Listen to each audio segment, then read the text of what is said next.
ولا تعجل بالقرآن من قبل أن يقضى إليك وحيه وقل رب زدني علما বিসমিল্লাহির রহমানির রহিম। আমি মোহাম্মদ হাসানুজ্জামান, হাসান স্যার কোচিং চ্যানেলের পক্ষ থেকে সবাইকে স্বাগত।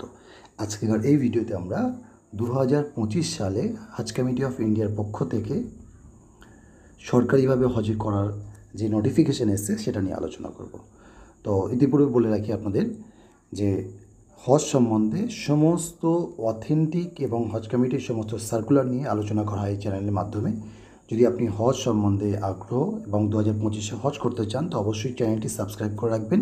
ইনশাআল্লাহ পদে পদে এবং প্রতি মুহূর্তে আপনাদেরকে হজ কমিটি অফ ইন্ডিয়া এবং ওয়েস্ট বেঙ্গল স্টেট হজ কমিটির যে নোটিফিকেশান রয়েছে সেটা নিয়ে আমরা আলোচনা করব এবং আপনি সেই সমস্ত বিষয়ে অবগত হয়ে যাবেন।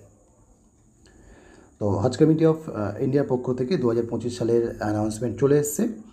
2025 সালের ফর্ম ফিল আপ অলরেডি শুরু হয়ে গেছে, 13 আগস্ট থেকে শুরু হয়েছে এবং এটা 9 সেপ্টেম্বর পর্যন্ত চলবে। তো 9 সেপ্টেম্বর পর্যন্ত চলবে, যদিও এটা আশা করা হয় প্রতি বছর হজ কমিটি অফ ইন্ডিয়া তাদের ডেট এক্সটেনশন করে এবং সেই সাথে সাথে এবছর হজের ফর্ম ফিল আপ অনেক আগে থেকে শুরু হচ্ছে, ওই জন্য আশা করা যায় এই ডেটটা আরও বেড়ে যাবে। তারপরেও আমাদেরকে এখন 9 সেপ্টেম্বরকে ডেডলাইন মনে করে হজের ফর্ম ফিল আপের সমস্ত তোড়জোড় কমপ্লিট করে নেওয়া উচিত।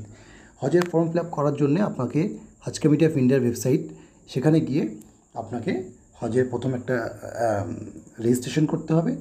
রেজিস্ট্রেশন করার পরে ইউজার আইডি পাসওয়ার্ড ক্রিয়েট হবে এবং ইউজার আইডি পাসওয়ার্ড দিয়ে আপনি আপনার ফর্ম কমপ্লিট করতে পারবেন। স্টেপ বাই স্টেপ রয়েছে, যেরকম স্টেপ বাই স্টেপ আসবে সেরকম স্টেপ বাই স্টেপ আপনাকে সম্পন্ন করতে হবে। অথবা আপনি গুগল অ্যাপ থেকে হজ সুবিধা নামক অ্যাপ ডাউনলোড করে সেখান থেকেও আপনি নথিভুক্ত করতে পারবেন।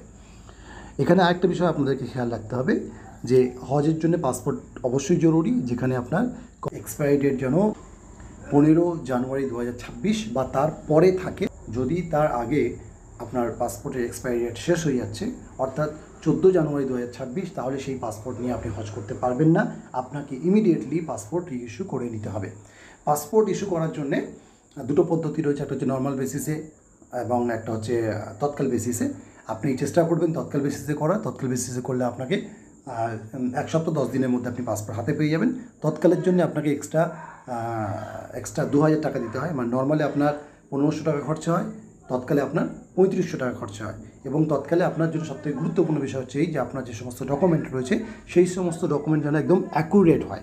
মানে আপনার নাম, আপনার বাবার নাম, আপনার ডেট অফ বার্থ, এগুলো যেন একদম সেম থাকে। নতুবা কিন্তু তৎকালে ওরা ইস্যু করে না, তৎকালে অ্যালাউ করে না। আর দ্বিতীয় বিষয় হচ্ছে এই, যদি আপনি তৎকাল নাও পান তাহলে কিন্তু আপনি নর্মাল বেসিসে করেও হজ করতে পারবেন। তার কারণ হচ্ছে এই যে এখন আজকে যদি আপনি নর্মাল বেসিসে আবেদন করেন তো আশা করা যাচ্ছে যে আপনার ডেট হবে হচ্ছে আপনার সেপ্টেম্বরে, কলকাতার কথা বলছি, সেপ্টেম্বরে 5-6 ডেট পেয়ে যাবেন আপনি। এবং সেপ্টেম্বরে 5-6 ডেট পেয়ে গেলে আপনার মনে হচ্ছে 9 তারিখ লাস্ট ডেট হবে না, বাড়বে। এটা 1 নম্বর কথা। আর 2 নম্বর কথা হচ্ছে ওয়েস্ট বেঙ্গল স্টেট হজ কমিটি অলরেডি তারা পাসপোর্ট করার ক্ষেত্রে সহায়তার জন্যে ফোন নাম্বার দিয়েছে এবং একটা অ্যাপ্লিকেশান দিয়েছে। আপনি যদি সেই অ্যাপ্লিকেশান ফিল আপ করে দেন, তারা আপনার পাসপোর্ট যাতে তাড়াতাড়ি হয় সেই ব্যাপারে তারা চেষ্টা করবেন বলে জানিয়েছেন।